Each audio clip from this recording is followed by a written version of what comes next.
Alhamdulillah, alhamdulillah ala isani, wa syukrullah ala taufiqi wa amdinani, wa asyhadu an la ilaha illallah wahdahu la syarika lahu ta'ziman lisyani, wa asyhadu anna Muhammadan abduhu wa rasuluhu ad-da'i ila ridwani, sallallahu alaihi wa ala alihi wa jami'i ikhwanihi. Dan ini ibu-ibu kaum muslimin dan muslimat yang semua senantiasa dijaga oleh Allah Subhanahu wa taala. Alhamdulillah, kembali pada malam hari ini kita melanjutkan pelajaran kita tentang akidah.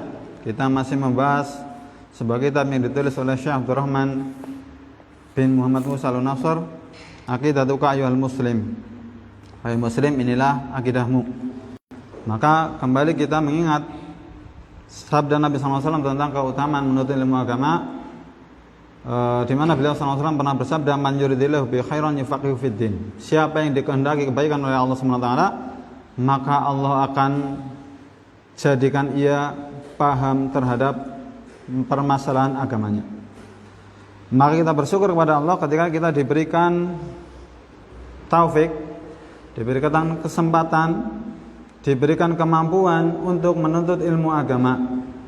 Semoga ini menjadi tanda Allah SWT mencintai kita, tanda Allah menginginkan kebaikan untuk kita, di mana tidak setiap orang mereka mendapatkan taufik untuk mau menuntut ilmu agamanya.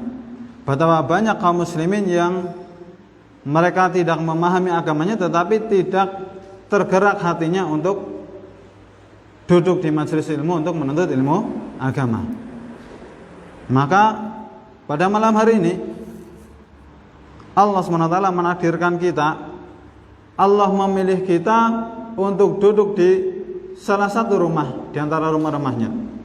Untuk apa? Untuk menuntut ilmu agama, untuk mendengarkan kalamullah, untuk mendengarkan hadis-hadis Rasulullah, untuk mendengarkan penjelasan para ulama dalam memahami Al-Quran dan Sunnah sebagai dua sumber utama agama Islam. Kaum muslimin dan muslimat yang semoga senantiasa dijaga oleh Allah SWT. Maka pada pertemuan yang lalu kita telah membahas tentang al-wala wal bara. Al-wala wal bara dan juga syarat diterimanya amalan. Maka al-wala wal bara bahasa lainnya adalah cinta dan benci karena Allah. Cinta dan benci karena Allah, yaitu penyesuaian seorang hamba terhadap apa yang Allah benci, terhadap apa yang Allah cintai dan apa yang Allah benci.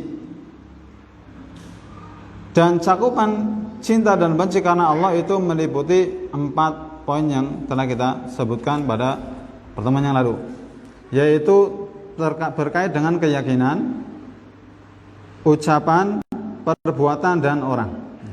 Maka setiap keyakinan, setiap ucapan, setiap perbuatan, setiap orang yang dicintai oleh Allah, maka kita pun mencintainya.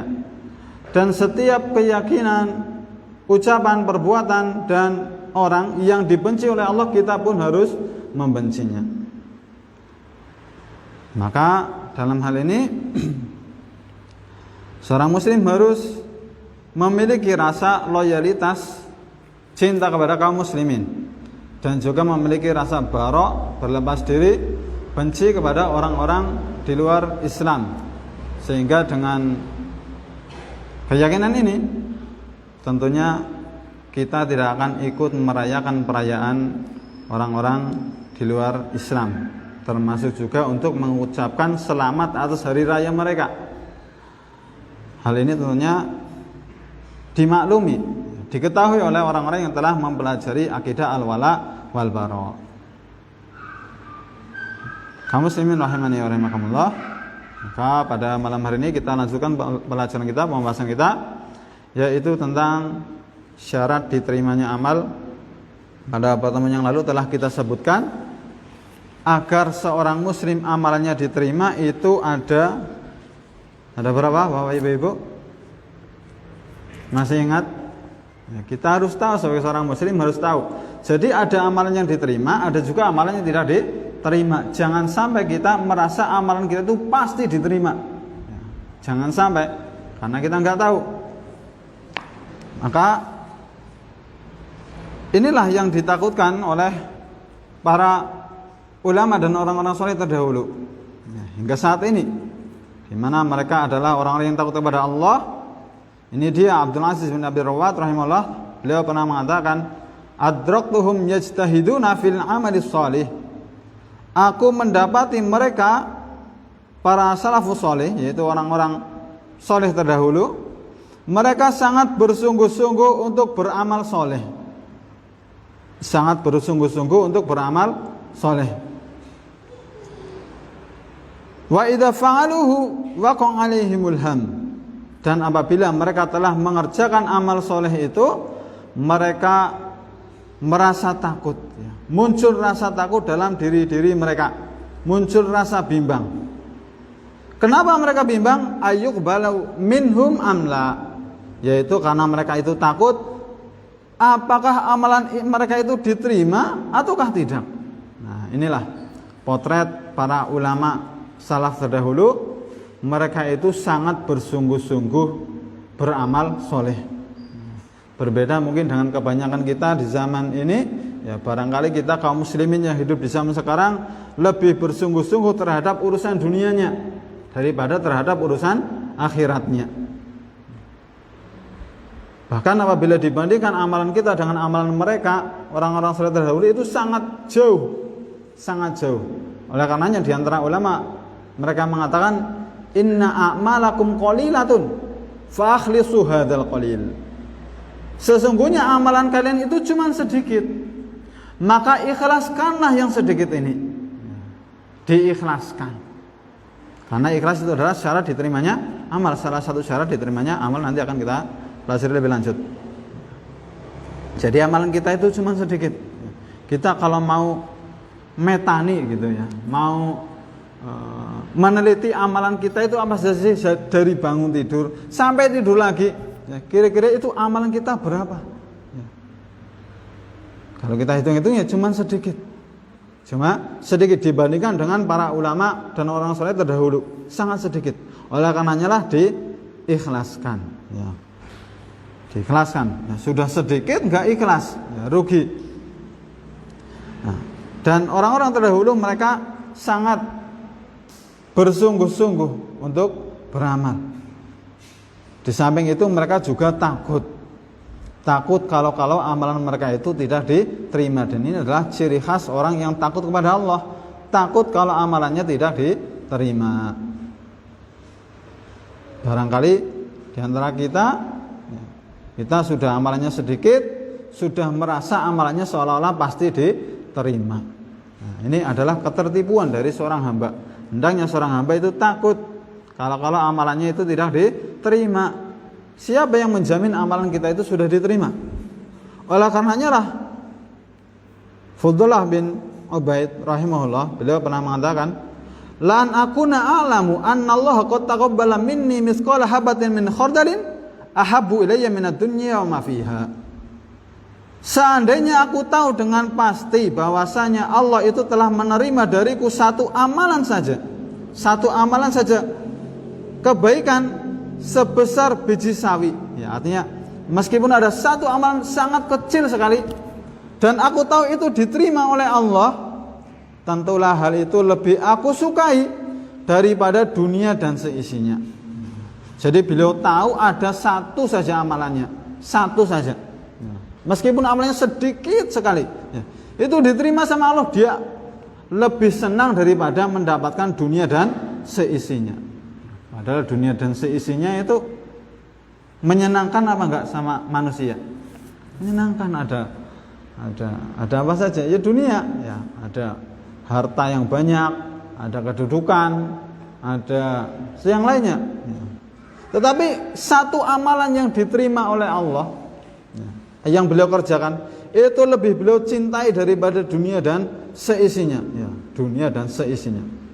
Kenapa beliau mengatakan seperti itu? Karena Allah SWT telah berfirman, li'anna Allah yaqul, karena Allah Ta'ala telah berfirman, innama yataqabbalullahu minal muttaqin.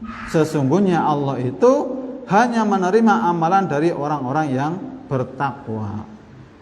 Jadi kalau kita tahu, kalau beliau tahu ada satu saja amalannya yang diterima, maka berarti beliau itu telah masuk ke dalam golongannya orang-orang yang bertakwa.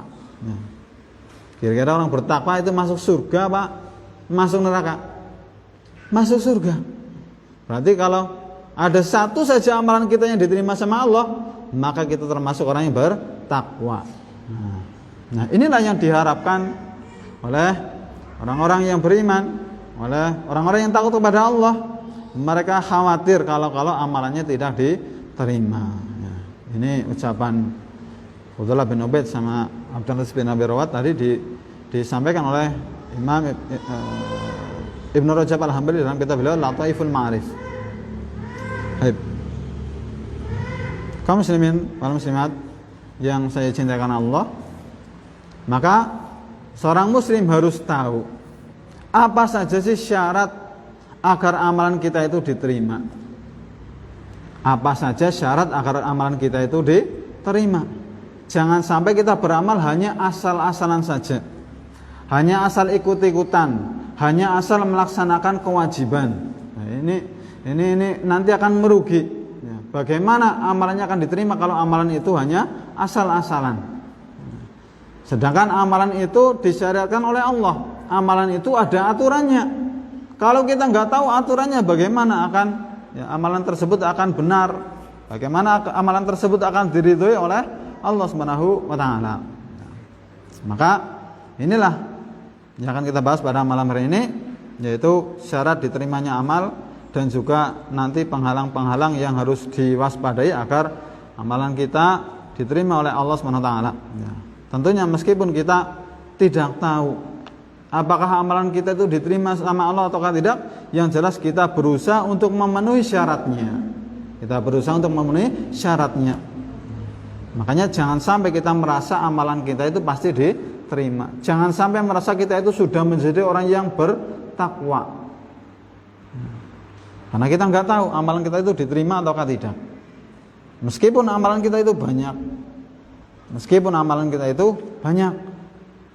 Dan para ulama terdahulu mereka itu lebih fokus perhatian mereka kepada baiknya amalan, bukan pada banyaknya amalan. Sebagaimana firman Allah, liyabluwakum ayyukum ahsanu amala. Jadi Allah menguji kita, menguji kalian itu untuk mengetahui manakah di antara kalian yang paling baik amalannya, bukan yang paling banyak, tapi yang paling baik. Amalan yang baik itu yang bagaimana? Nah, inilah yang kita pelajari pada malam ini. Amalan baik adalah amalan yang diterima oleh Allah, yang terpenuhi dengan syarat-syarat diterimanya amalan. Ya. Maka pada pertemuan yang lalu telah kita pelajari syarat diterimanya amalan, kita singgung. Masih ingat apa enggak Bapak Ibu? Ada berapa syarat diterimanya amalan? 2 apa 3? 2 apa 3? 3 apa 2? Yang betul 3 ya. Tapi juga bisa 2 ya. Yang pertama apa? Yang pertama keimanan pelaku. Nah, ini. Keimanan pelaku orang Islam ya, orang yang beriman. Ini yang pertama. Yang kedua baru ikhlas ya. Yang ketiga adalah apa? Mengikuti tuntunannya Rasulullah Sallallahu Alaihi Wasallam. Nah, sekarang ini yang kita singgung pada pertemuan yang lalu. Sekarang kita akan bawakan dalil-dalilnya. Syarat pertama adalah adanya keimanan pada diri orang yang akan beramal, pada diri orang yang beramal. Maka orang yang tidak beriman atau orang kafir, apabila orang-orang kafir itu beramal kebaikan, sedekah misalnya, puasa ya. Ada orang kafir puasa ada, sedekah banyak yang sedekah berbuat baik, bangun masjid, membuat jalan, berbuat baik kepada orang lain, maka amalan mereka itu tidak diterima, tidak mendapatkan pahala, tidak mendapatkan balasan apapun nanti di surga atas kebaikan-kebaikan yang telah mereka kerjakan. Yang diterima hanyalah amalan yang dikerjakan oleh orang yang beriman. Ini syarat pertama, yaitu keimanan pelaku. Mana dalilnya? Mana dalilnya bahwasanya syarat diterimanya amalan yang pertama adalah beriman, yaitu firman Allah SWT dalam surat At-Taubah ayat 5, wa ma mana'ahum an tuqbala minhum nafaqatuhum illa annahum kafaru billahi wa bi rasulih. Dan tidak ada yang menghalangi infak mereka diterima kecuali karena mereka itu kafir kepada Allah dan Rasulnya. Kafir itu ingkar, tidak beriman kepada Allah dan Rasulnya. Jadi tidak diterima infak mereka itu, sedekah mereka, perbuatan baik mereka itu enggak diterima sama Allah.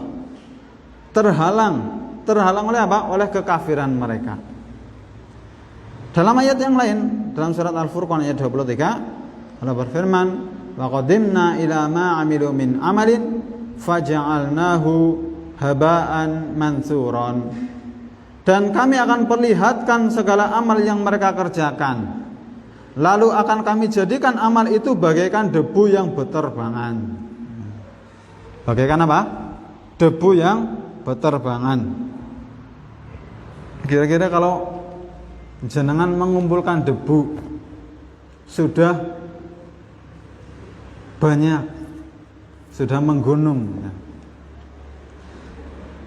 kemudian debunya ditiup oleh angin yang kencang, kemudian bubar, tersebar, bisa enggak balikin lagi seperti semula? Bisa apa enggak? Enggak bisa, sudah nyebar kemana-mana. Kita kalau ngumpulin ya susah. Kalau pasir masih mending gede-gede, ini debu. Maka demikian Allah menjadikan amalan yang telah dikerjakan oleh orang-orang kafir itu tidak bermanfaat sama sekali.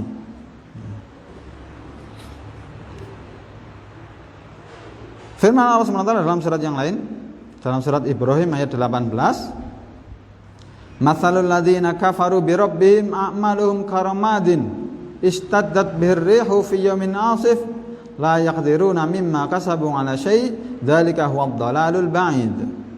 Orang-orang yang kafir kepada Rabb-nya, amalan-amalan mereka adalah seperti abu yang ditiup angin dengan keras pada suatu hari yang berangin kencang.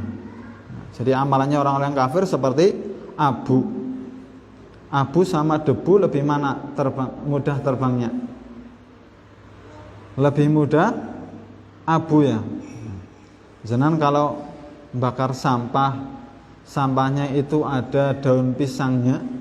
Daun pisang itu kan kalau dibakar ikut terbawa api. Ya. Terbawa uap apinya itu ke atas sampai terbang entah kemana. Demikian Allah menjadikan amalannya orang-orang yang kafir seperti abu atau seperti debu yang diterbangkan oleh angin. Gak tahu kemana, sudah pokoknya hilang amalannya. La yaqdiruna mimma kasabu 'ala syai' dzalika huwad dhalalul ba'id. Mereka tidak dapat mengambil manfaat sedikit pun dari apa yang telah mereka usahakan di dunia. Yang demikian itu adalah kesesatan yang jauh, ya, rugi serugi-ruginya. Di dunia hidup seumur-umur, ketika meninggal dunia enggak ada yang dipanen. Yang dipanen hanyalah dosa-dosanya saja. Ya, padahal orang kalau ketika setelah meninggal dunia itu lebih butuh kepada kebaikan daripada orang yang hidup. Apabila kebaikannya kemudian tidak bernilai di sisi Allah, dia hanya akan mendapatkan keburukan di akhirat kelak. Ya, maka ini syarat yang pertama, yaitu keimanan pelaku, ya, orang yang beriman. Adapun orang-orang kafir, orang-orang di luar Islam, maka amalannya tidak akan pernah diterima sebanyak apapun. Tidak akan diterima sebanyak apapun. Makanya bersyukur kita menjadi orang Islam. Kita bersyukur. Tahu-tahu kita lahir, bapak ibu kita sudah beragama Islam. Sekarang kita beragama Islam. Belum tentu ketika kita dulu lahirnya bapak ibu kita bukan orang Islam. Misalnya kita lahir di negeri kafir, di Amerika, di Eropa, ya. Kan kita kan kalau lahir itu kan nggak milih kan, ya. Tahu-tahu lahir ibu kita ternyata orang Islam begitu, ya. yang muslim sejak lahir gitu. Ternyata Allah takdirkan kita itu orang tua kita dulu ya, orang kafir. Kita lahir dari rahim ibu yang bukan beragama Islam. Belum tentu sekarang itu kita mau menerima Islam, belum tentu. Ya. Nyatanya banyak orang-orang di luar Islam hidup di negara Islam, menyaksikan syiar-syiar Islam, nggak mau masuk ke dalam agama Islam. Ya. Banyak sampai meninggal dunia pun nggak mau masuk Islam. Ya. Rugi. Maka berarti Allah telah milih kita untuk kita itu beragama Islam. Ya. Ini adalah amanah yang harus kita jaga. Jadi Allah memilih kita ini hamba Allah pilihan begitu. Kita hamba pilihan Allah. Diberi karunia kita itu beragama Islam. Di mana Islam adalah satu-satunya jalan menuju surga, satu-satunya agama yang diterima di sisi Allah. Inna dina indallahil Islam. Sungguhnya agama yang diterima di sisi Allah hanyalah Islam. Nah. Ini syarat yang pertama. Apa tadi Bapak Ibu? Keimanan pelaku.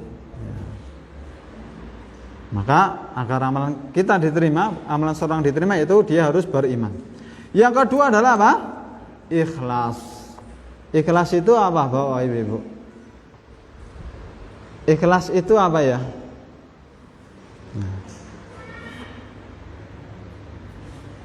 Baik. Ikhlas itu adalah beramal hanya karena mengharap pahala dari Allah. Kadang-kadang orang itu ditanya ikhlas itu apa? Bingung. Ikhlas itu apa ya? Maka kita harus tahu ikhlas itu beramal, beribadah hanya untuk Allah, ya, hanya karena Allah. Inilah ikhlas.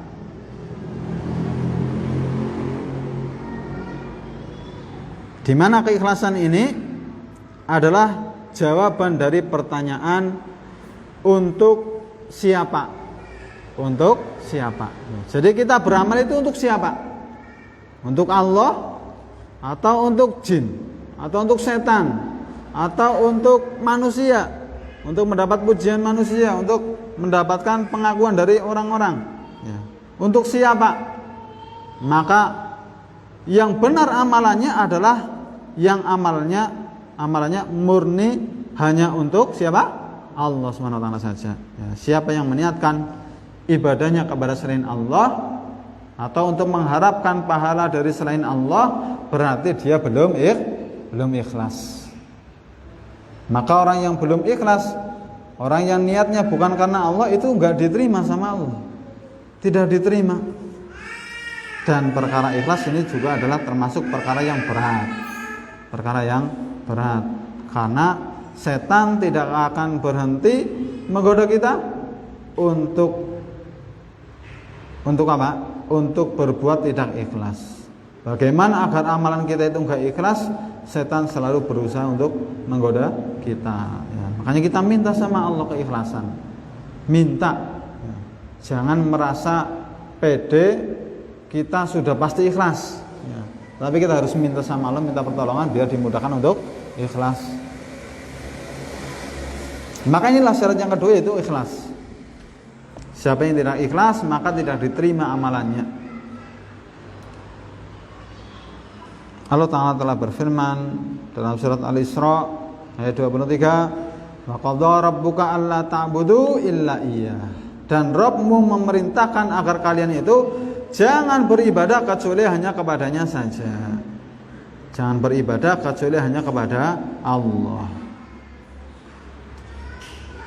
Kemudian juga dalam surat Al-Bayyinah ayat 5. Ini mungkin sering kita dengar ayat-ayat ini. Wa ma umiru illa liya'budullaha mukhlishina lahud-din hunafa. Padahal mereka tidak disuruh kecuali agar supaya menyembah Allah dengan memurnikan ketaatan kepadanya dalam menjalankan agama yang lurus. Jadi kita disuruh memurnikan ketaatan kita, memurnikan amalan kita hanya untuk Allah saja, bukan kepada yang lainnya. Maka apabila ada orang beramal, kalau dia meniatkannya kepada selain Allah, menunjukkannya kepada selain Allah, padahal Allah lah yang menciptakan kita, Allah yang memberi kita rezeki, Allah yang mengatur urusan kita, Allah yang menghidupkan kita, yang mematikan kita, Allah yang memiliki surga, Allah yang memiliki neraka. Kok ada orang beribadah kepada selain Allah, maka dia ditinggalkan sama Allah, dibiarkan, ya enggak diurus. Sebagaimana sabda Nabi kita yang mulia alaihi salatu wassalam dalam hadis riwayat Imam Muslim, dalam sebuah hadis qudsi, Allah SWT berfirman, ana aghna syuraka'i an syirki. Aku sama sekali tidak membutuhkan sekutu, sama sekali tidak membutuhkan tandingan. Man amila amalan asyraka fihi ma'i ghairi taraktuhu wa syirkahu. Siapa yang beramal yang di dalamnya dia menyekutukanku dengan selainku, maka aku tinggalkan dia dan sekutunya. Jadi Allah tinggalkan orang-orang yang beramal untuk selain Allah. Binasa kita itu kalau ditinggal sama Allah. Kalau kita dibiarkan sama Allah, kita itu binasa.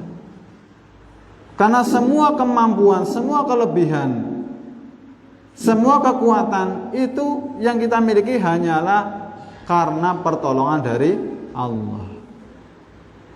Kita bisa makan, bisa minum, bisa menelannya dengan baik, mengolahnya dengan baik, mengeluarkannya juga dengan baik. Itu karena siapa?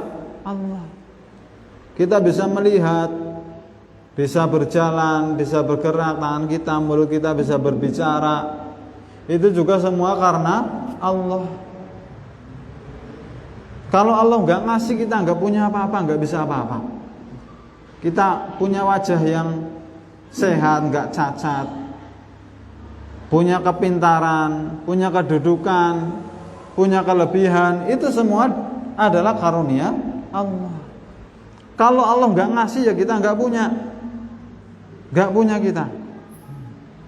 Maka semua kemampuan, semua kekuatan, semua kelebihan yang kita miliki adalah karunia dari Allah. Nah, apabila kita justru malah menunjukkan ibadah kita kepada selain Allah, kita dibiarkan, ditinggalkan sama Allah, maka kita akan menjadi orang yang binasa, ya.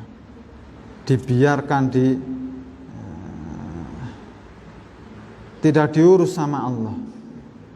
Maka inilah amalan orang-orang yang tidak ikhlas, itu tidak akan diterima oleh Allah Subhanahu wa ta'ala. Bahkan selain orang yang tidak ikhlas itu tidak diterima amalannya sama Allah, dia juga bahkan diancam dengan siksaan api neraka. Diancam dengan siksaan api neraka. Allah berfirman dalam surat Al-Maidah ayat 72, innahu man yusyrik billah faqad harramallahu 'alaihil jannah wa ma'wahun nar. Sesungguhnya siapa yang berbuat kesyirikan, siapa yang beribadah tidak ikhlas, maka Allah akan haramkan baginya surga. Ya, mengerikan ini. Bagaimana surga itu diharamkan bagi orang-orang yang tidak ikhlas.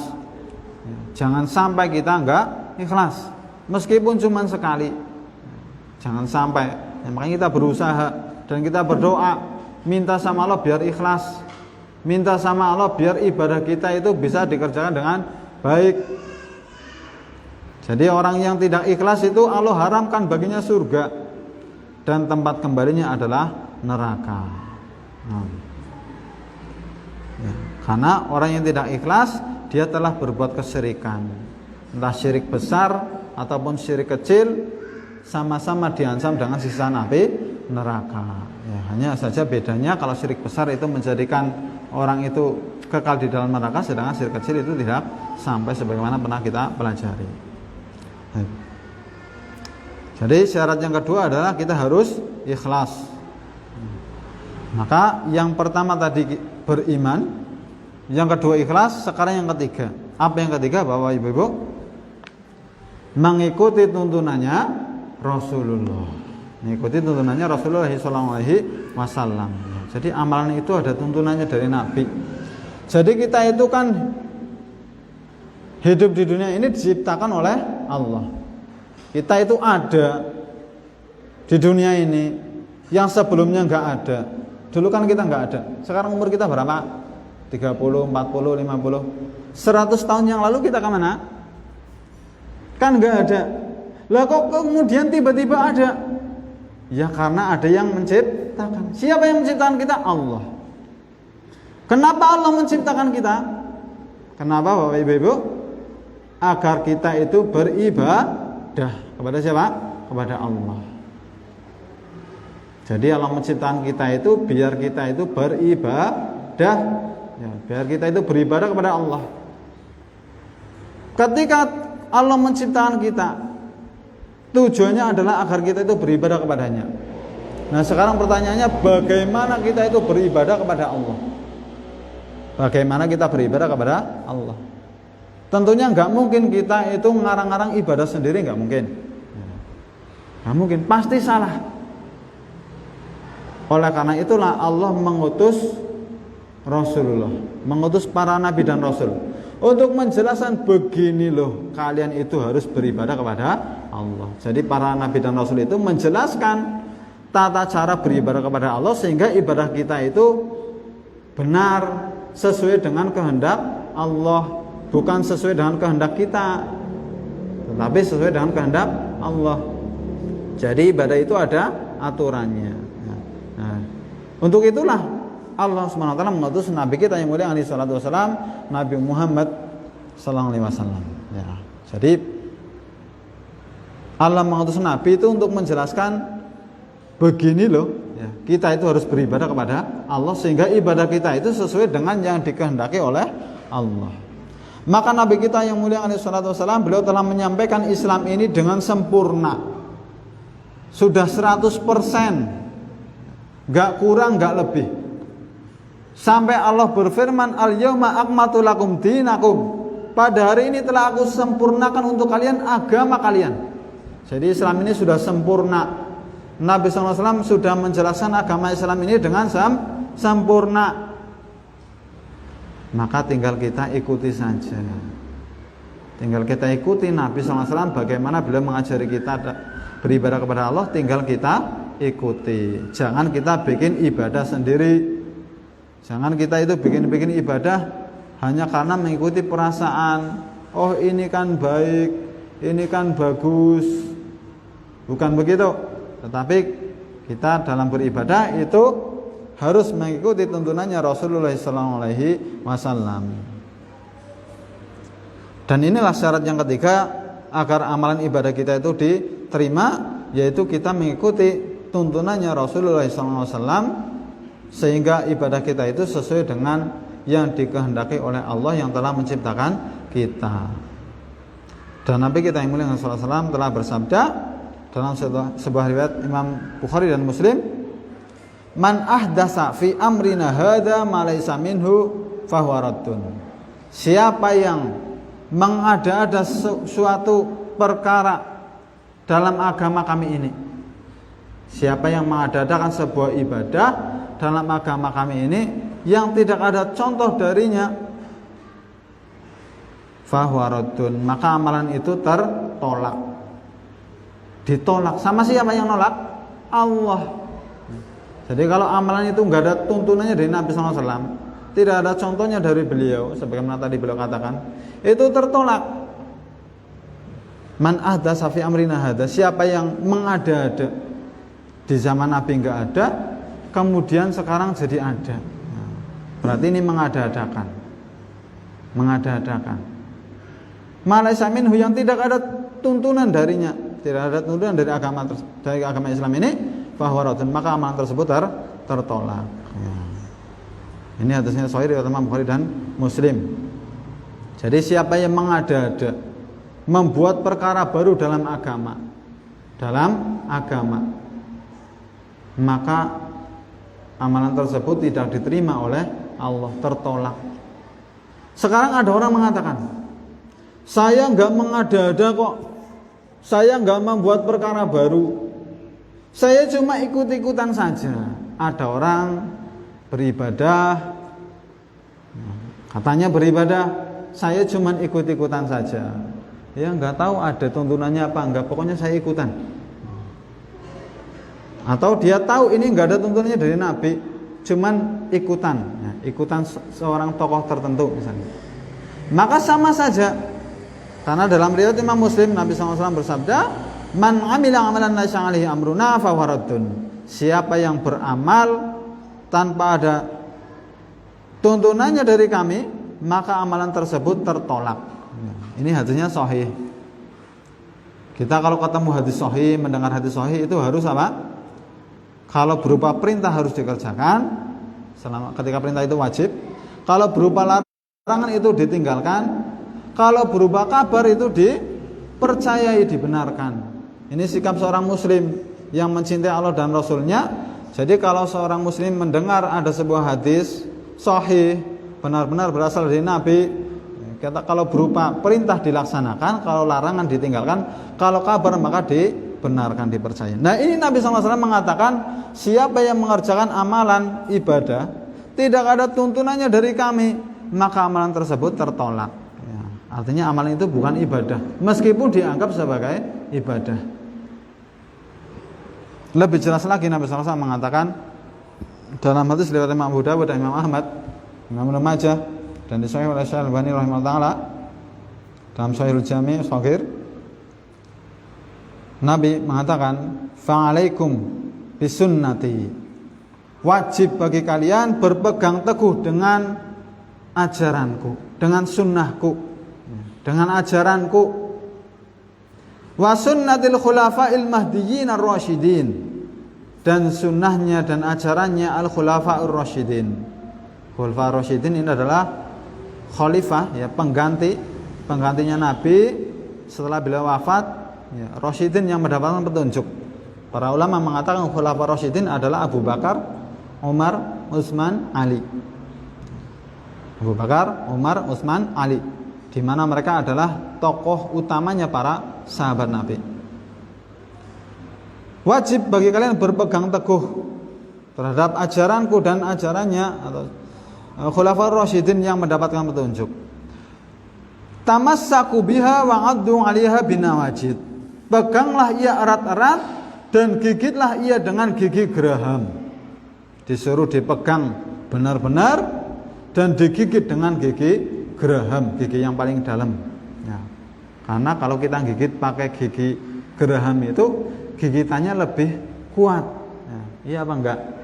Jenengan tekasih tali rafia, sama jenengan digigit atau saya yang gigit, tak gigit pakai gigi yang depan sama gigi yang belakang, lebih kuat yang mana gigitannya gitu, pakai yang dalam.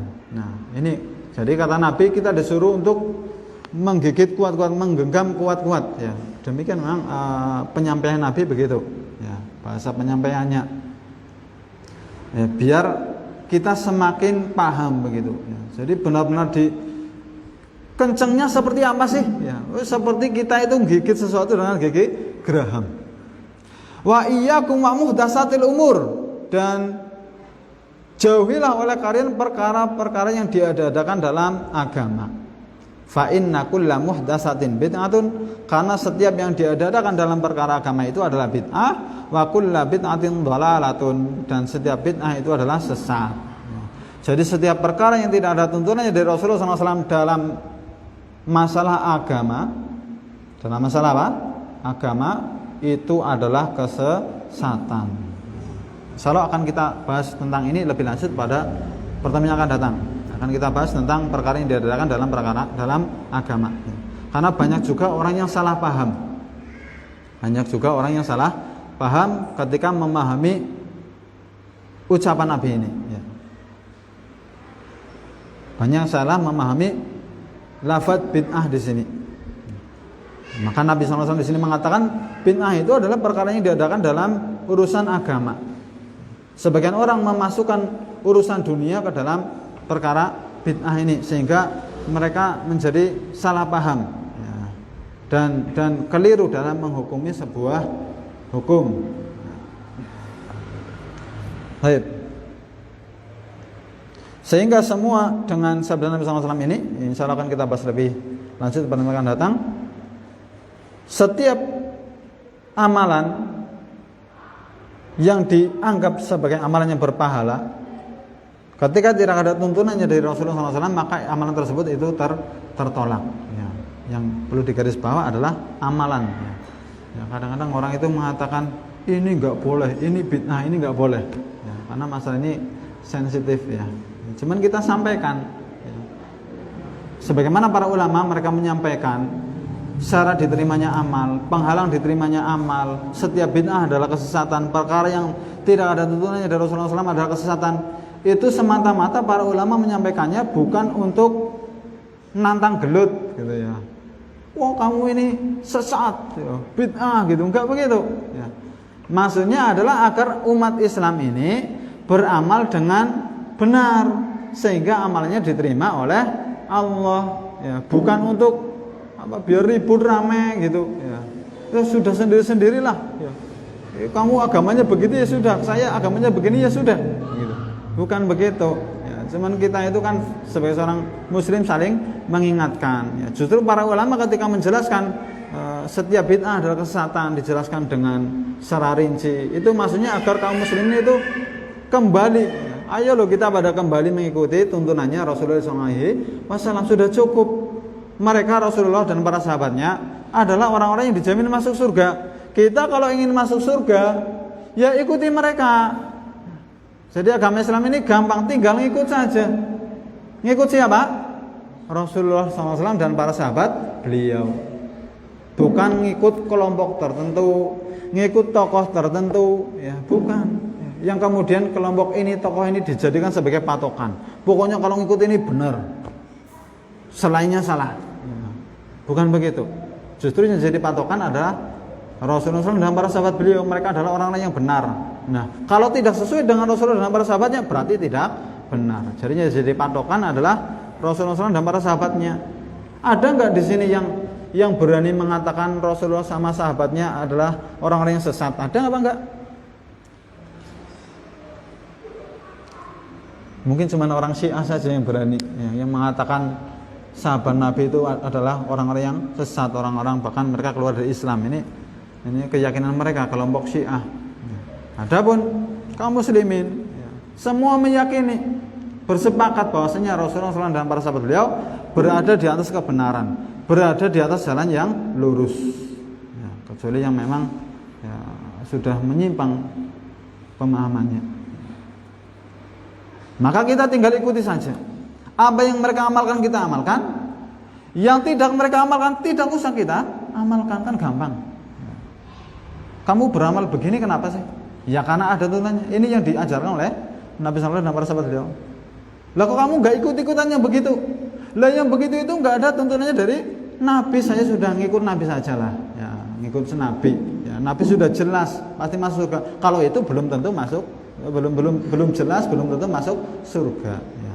Maka kalaupun kita mengikuti seorang tokoh, kita mengikuti ustadz, kita mengikuti kiai, kita ikuti karena mereka itu di atas kebenaran, karena mereka itu bersesuaian dengan apa yang dituntutkan oleh Rasulullah SAW dan para sahabat beliau.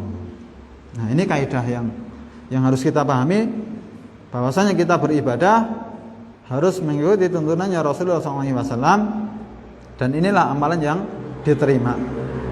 Dan inilah tanda cinta kita kepada Allah, kita mengikuti tuntunannya Rasulullah SAW. Sebagaimana Allah berfirman dalam surat Ali Imran ayat 31, ayat ini dijadikan oleh para ulama sebagai ayatul imtihan, ayat ujian. Apa yang Allah firmankan? Qul in kuntum tuhibbunallaha fattabi'uni. Katakanlah wahai Nabi Muhammad. Jadi Nabi disuruh untuk mengatakan kepada manusia, in kuntum tuhibbunallah, kalau kalian benar-benar mencintai Allah, fattabi'uni, ikutilah aku. Ikutilah siapa? Nabi Muhammad. Yuhibbukumullahu wa yaghfir lakum dzunubakum.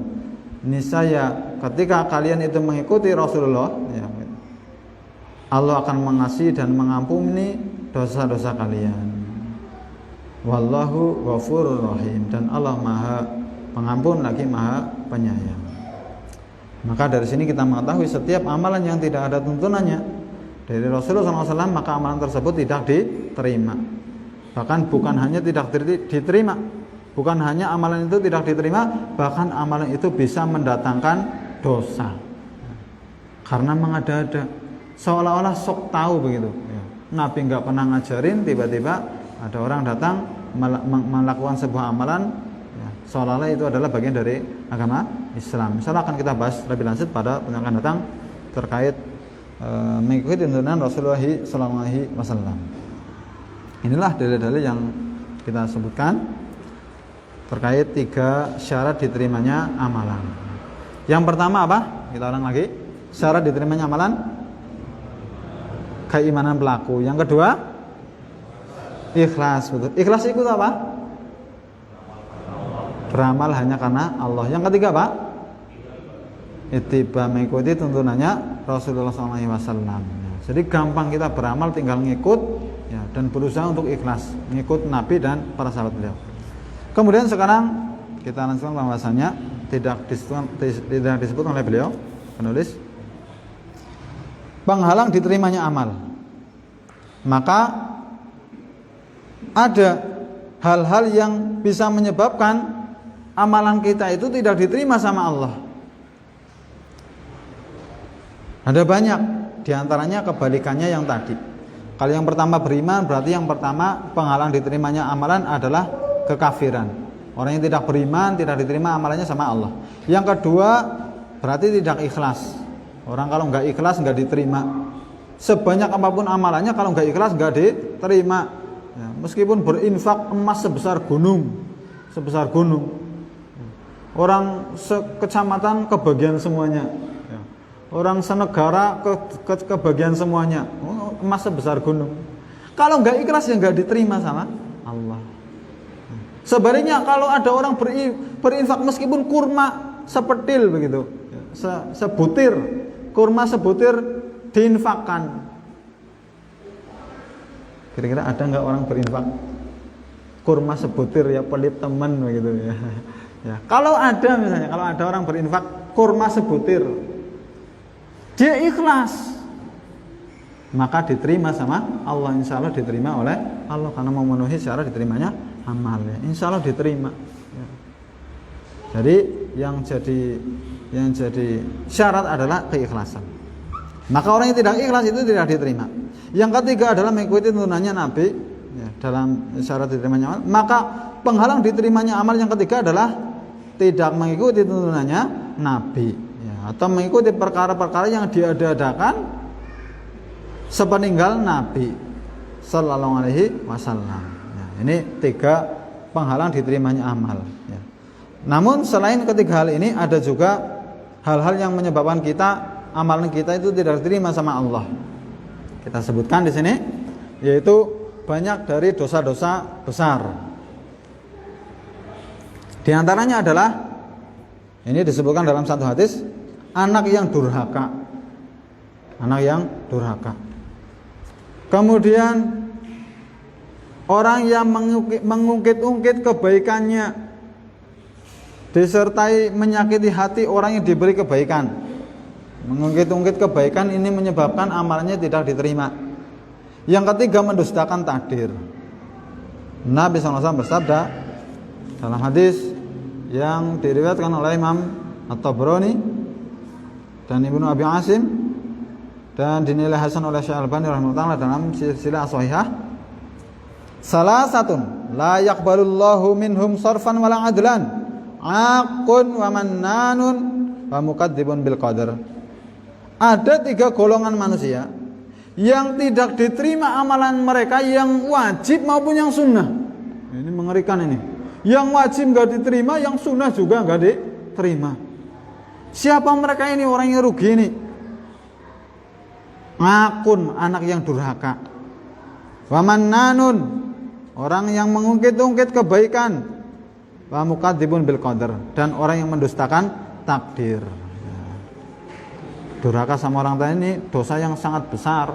Nabi SAW pernah mengatakan, ala unabbiukum bi akbaril kabair. Maukah kalian aku beritahu tentang dosa besar yang paling besar? Di antaranya beliau menyebutkan setelah kesyirikan adalah durhaka sama orang tua. Bahkan Allah SWT telah berfirman dalam surat Al-Isra, wa qadara rabbuka la ta'budu illa iyyahu wa bil walidaini ihsana. Dan Rabbmu telah menetapkan, menyuruh, memerintahkan agar janganlah beribadah kecuali hanya kepada Allah dan agar berbuat baik kepada kedua orang tua. Imma yablughanna indakal kibaru ahduhuma fala taqul lahumu uffin wala tanharhuma. Dan apabila keduanya telah mencapai usia tua dalam pemeliharaanmu, maka janganlah kalian mengatakan kalau bahasa kitanya uff, itu mungkin kalau kita terjemahkan itu begitu. Tanda tidak ucapan yang kekesalan kepada orang tua. Dan jangan membentaknya, wala tanharhuma. Di antara ulama mengatakan kata-kata uff ini dalam dalam surat Al-Isra ini adalah ungkapan yang kedurhakaan yang paling kecil yang bisa diungkapkan. Seandainya ada ungkapan yang lebih kecil dari ungkapan uff ini, ungkapan ini saya akan juga termasuk kedurhakaan begitu. Ya, akan diungkapkan sebagai kedurhakaan. Maka tidak boleh kita membentak orang tua, marah-marah sama orang tua. Tidak boleh, itu termasuk durhaka, dosa besar, menyebabkan amalan kita itu tidak diterima. Bahkan menyebabkan hidup kita itu gak berkah, banyak masalah. Sebaliknya, berbakti sama orang tua adalah salah satu pintu surga. Satu abwabil jannati, apa saya lupa. Ya, pintu surga yang di tengah. Ya, berbakti sama orang tua adalah pintu surga yang di tengah.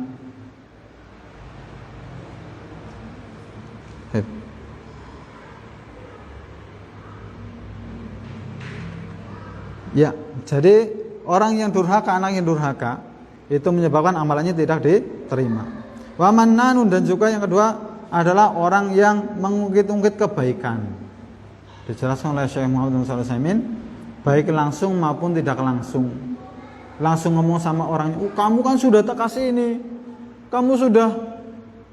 saya sudah berbuat baik kepadamu begini dan begitu.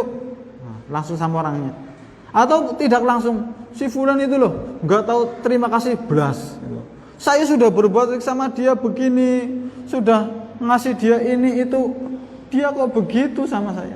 Begitu. Nah, ini termasuk mengungkit-ungkit kebaikan. Nah, ini menyebabkan amalan kita itu tidak diterima. Bahkan meskipun ikhlas, meskipun mengikuti tuntunannya Nabi, tapi kalau melakukan dosa-dosa tadi itu menyebabkan amalan kita itu tidak diterima. Di antara ulama menjelaskan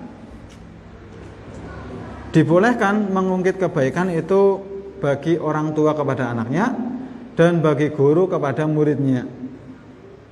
Bukan untuk mencela, bukan untuk menyakiti, tapi ini adalah untuk pendidikan. Untuk apa? Pendidikan. Kalau yang ini boleh. Di antara ulama mengatakan begitu. Jadi kalau ada orang tua mengungkit kebaikannya kepada anaknya, ya, itu karena dalam rangka pendidikan, biar anaknya berbakti, biar tidak jadi anak durhaka sehingga nanti dia akan masuk dalam neraka. Begitu. Termasuk juga guru kepada muridnya dalam rangka pendidikan. Wa mukadzibun bil qadar, dan juga orang yang mendustakan takdir, tidak beriman kepada takdir, bahkan ini termasuk pembatal keislaman. Kemudian yang juga termasuk penghalang diterimanya amal, juga beberapa dosa yang disebutkan oleh Nabi SAW dalam satu hadis. Salah satu la tujawizu sholatuhum adanahum. Ada 3 golongan manusia yang sholat mereka tidak melebihi telinganya. Artinya sholatnya tidak terangkat ke langit, tidak diterima sama Allah. Siapa mereka itu? Al-abdul abiku hatta yarji'a. Budak yang kabur dari tuannya sampai dia kembali. Wa imra'atun batat wa zawjuha 'alaiha sakhit, dan perempuan yang melewati malamnya dalam keadaan suaminya marah kepadanya. Jadi yang pertama tadi budak yang kabur. Kalau kita mungkin nggak pernah ketemu sama budak gitu ya zaman sekarang. Ya, tapi ini syariat tetap ada. Namanya budak itu sejak zaman Nabi SAW ya akan terus ada syariat budak sesuai dengan aturan dalam syariat Islam kita tentang budak. Yang kedua adalah perempuan yang bermalam melewati malamnya dalam keadaan suaminya marah kepadanya. Dalam hadis yang lain disebutkan idza tangar rajulu imra'atahu ila firashihi falam ta'tihi fabata ghadbanu 'alaiha la'anat hal malaikatu hatta tusbiha. Apabila seorang suami memanggil istrinya keranjang, maksudnya diajak berhubungan, falam ta'tihi, kemudian istrinya enggak mau, fabata 'alaiha ghadbanu 'alaiha, dan suaminya marah kepadanya, maka malaikat melaknatnya sampai waktu subuh. Nah, ini. Jadi yang dimaksud di sini adalah perempuan yang enggan menolak ajakan suami untuk berhubungan hingga suaminya marah. Maka dia terancam sholatnya tidak diterima. Bahkan dia mendapatkan laknatnya malaikat sampai pagi. Makanya juga seorang istri harus mengetahui benar-benar bahwasanya suami memiliki hak yang besar atas dirinya, sehingga dia berusaha untuk menunaikan hak-hak suami ya. Maka seorang istri ketika diajak oleh suaminya harus nurut, kecuali ada udzur ya, udzur sangicap, misalnya sakit atau sedang berhalangan, sedang haid ya. Kalau haid ya malah justru haram ya, enggak boleh. Meski demikian juga suami juga hendaknya memahami begitu ya. Enggak serta-merta ketika istrinya menolak kemudian dikasih dalil ya. Wah, kamu nanti dilaknat sama malaikat ya. Makanya baiknya saling berkomunikasi antara suami dan istri, itu baiknya saling berkomunikasi ya. Betapa banyak rumah tangga mungkin yang cekcok karena kurangnya komunikasi. Makanya penting komunikasi antara suami dan istri ya, dari hati ke hati sebelum menanyakan atau mengkonsultasikan permasalahannya kepada orang yang dianggap berilmu ya. Jadi berusaha menyelesaikan masalahnya di dalam rumahnya dengan komunikasi yang baik ya. Meskinya juga suami dan istri juga paham waktu-waktu atau jadwalnya kapan suami atau istri itu berhajat begitu. Nah, maka ini juga perlu dibicarakan antara suami dan istri. Baik. Kemudian yang ketiga tadi, selain perempuan yang menolak ajakan suami, wa imamu qaumin wa hum lahu karihun, dan imam suatu kaum, pemimpin suatu kaum, sedangkan kaum tersebut membencinya. Ini apabila bencinya itu karena pemimpinnya enggak benar. Termasuk juga imam sholat. Ini menyebabkan apa tadi? Sholatnya tidak diterima. Ada orang maju jadi imam sholat, makmumnya benci semua sama dia, benci semua. Nah, ini imamnya enggak diterima sholatnya. Hanya saja ketika bencinya, kenapa dulu? Ya, kalau bencinya karena imamnya mengamalkan sunnah, mengamalkan syariat Islam dengan benar, sedangkan makmumnya pada meninggalkan ajarannya Nabi ya, maka ini tidak masuk ke dalam hadis ini. Tidak masuk ke dalam hadis ini. Jadi yang masuk ke dalam hadis ini adalah pemimpin atau imam yang memang dia itu mungkin karena akhlaknya yang buruk atau hal-hal lain yang menyebabkan orang yang dipimpinnya itu membencinya. Kemudian yang berikutnya adalah meninggalkan sholat asar. Man taraka salat al-asri faqad habita amaluh. Siapa yang meninggalkan salat asar maka batallah amalannya, terhapuslah amalannya. Hadisnya riwayat Imam Bukhari. Ini mungkin juga kembali kepada hukum meninggalkan salat. Di antara ulama mengatakan, ada yang mengatakan meninggalkan salat wajib itu hukumnya membatalkan keislaman, ya, kafir. Ada juga yang berpendapat tidak sampai kepada kekafiran, ya. Hanya saja insya Allah termasuk juga Syekh Muhammad bin Shalih Al-Utsaimin, beliau termasuk yang berpendapat seorang muslim yang meninggalkan sholat itu dengan sengaja maka dia telah melakukan pembatal keislaman. Jadi masalah sholat perkara yang besar, ya. Bahkan meskipun sekali orang itu telah melakukan dosa besar yang sangat besar. Hanya saja insya Allah pendapat yang roji itu dirinci. Apabila orang itu meninggalkan sholat karena meyakini kehalalannya, sholat itu kan gak wajib, sholat 5 waktu itu gak wajib, ya. Saya mau sholat ya sholat, kalau enggak ya nggak apa-apa, ya nggak wajib kok. Nah, kalau yang seperti ini maka ini yang termasuk pembatal keislaman, meyakini sholat itu tidak wajib. Hanya saja ketika orang itu meninggalkan sholatnya karena malas, karena alasan lainnya, maka tidak sampai keluar dari agama Islam. Hanya saja dia telah melakukan dosa besar yang sangat besar. Kemudian mendatangi dukun. Nabi SAW mengatakan, man ata arafan fasalahu an syai'in lam tuqbalahu salatun arba'ina lailah. Siapa yang mendatangi peramal kemudian bertanya sesuatu kepadanya, maka salatnya tidak diterima selama 40 malam, atau 40 hari. Jadi kalau ada orang mendatangi peramal kemudian tanya-tanya, maka sholatnya tidak diterima selama 40 malam. Riwayat Imam Muslim. Ini kalau tanya saja. Kalau sampai percaya, Nabi mengatakan, man ata kahinan aw arafan fasadaqahu bima yaqulu faqad kafara bima unzila ala Muhammadin sallallahu alaihi wasallam. Siapa yang mendatangi dukun atau peramal kemudian dia mempercayainya, maka dia telah kufur terhadap apa yang diturunkan kepada Nabi Muhammad sallallahu alaihi wasallam. Jadi percaya sama dukun itu adalah termasuk pembatal keislaman. Dukun itu apa? Dukun itu orang yang mengaku mengetahui perkara yang gaib.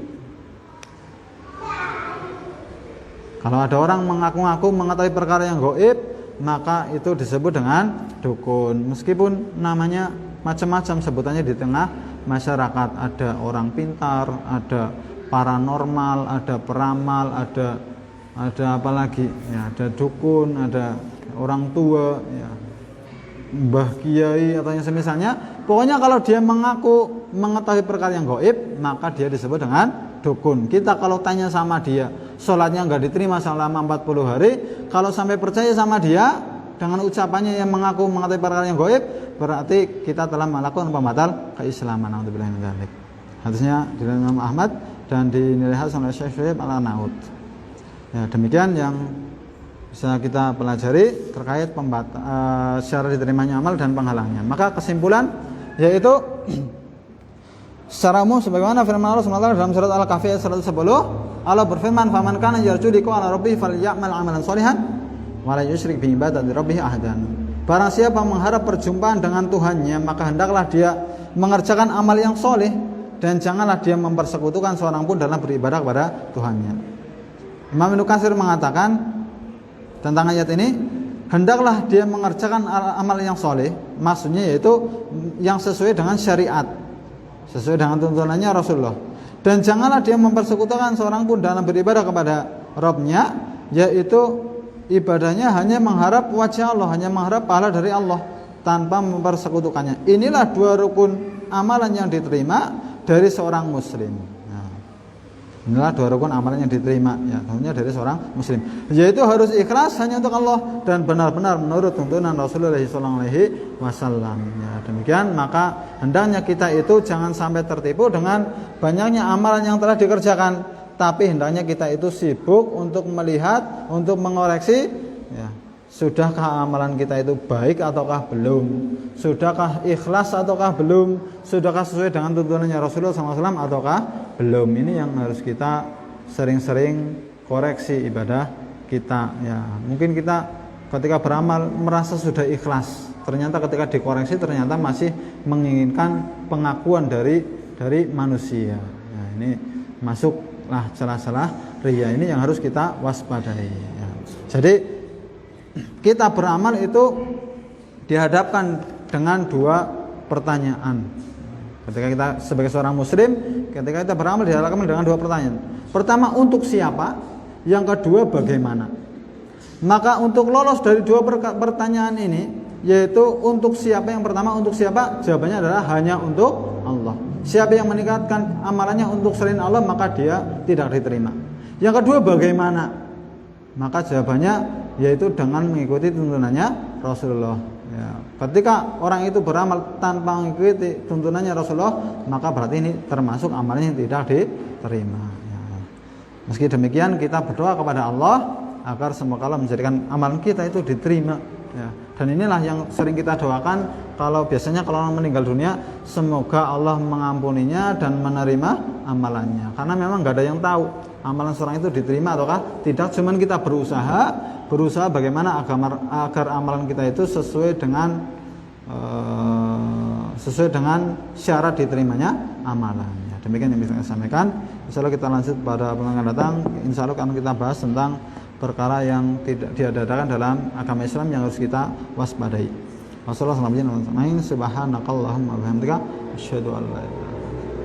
Wassalamualaikum warahmatullahi wabarakatuh.